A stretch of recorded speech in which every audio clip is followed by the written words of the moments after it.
Hello, readers! I just got back from the library with these books! Oh, big surprise, you say. I went to the library, I found 2 books. No, I get it. But these books will help us talk about the difference between a first and second-hand account.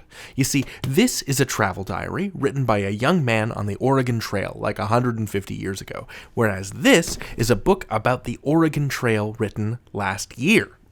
A first-hand account is created by the person who experienced an event. First-hand accounts are also called primary sources. Primary is another way to say first or original. It uses pronouns like I or me. It's told from one person's perspective. A second-hand account is more distant from the event, like a book or a newspaper article. The author wasn't there, but they use first-hand accounts like interviews, diaries, photos, or video recordings to stitch the story together. The story uses pronouns like they, she, or he, not I or we. Let me show you more specifically by comparing these 2 passages. Okay, so this one, our first-hand account, comes from the diary of Horace Griggs, our young migrant on the Oregon Trail. July 18th, 1871. We're in the Wyoming territory now, and it's been a few days since we had good water. I'm starting to worry. It's been at least a week since any of us saw a tree. But the buffalo chips remain plentiful. At least the darn things burn hot. And here's an excerpt from a secondary source, our book about the Oregon Trail that came out last year. The Oregon Trail didn't have many trees. The pioneers used buffalo chips, dried buffalo dung, as fuel for their fires. In fact, some children played games with buffalo chips. They tossed them around like frisbees. So we've got here 2 passages, both about buffalo droppings. Good job, me. Let me be clear, it's not gross. They're mostly made of dried grass, honestly. So what are the big differences between these 2 passages? Look at how Horace uses first-person pronouns like I or we or us. He's telling the story from his perspective and the perspective of other people traveling with him. It's like he's telling us a story. And it's his story to tell. He was right there, starting fires with buffalo chips. We can see how he felt about not having access to water. He was worried. First-hand accounts connect us more closely with the emotions of the writer.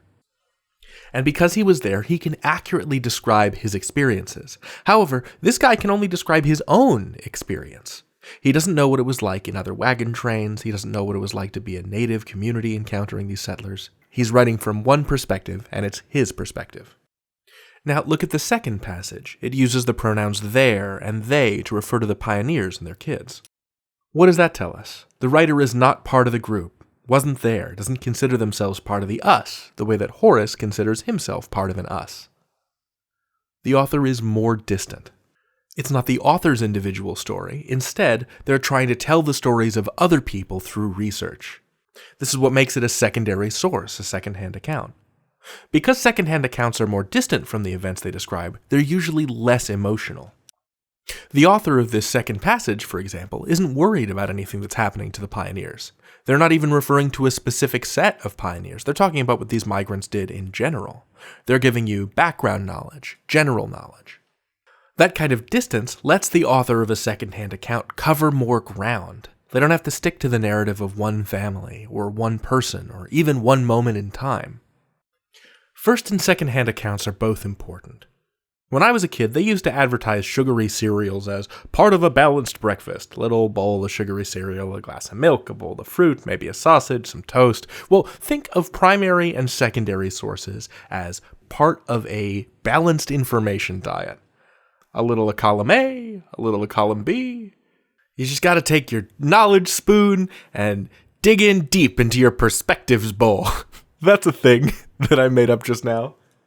Diversity of perspectives does a body good. You can learn anything. David out.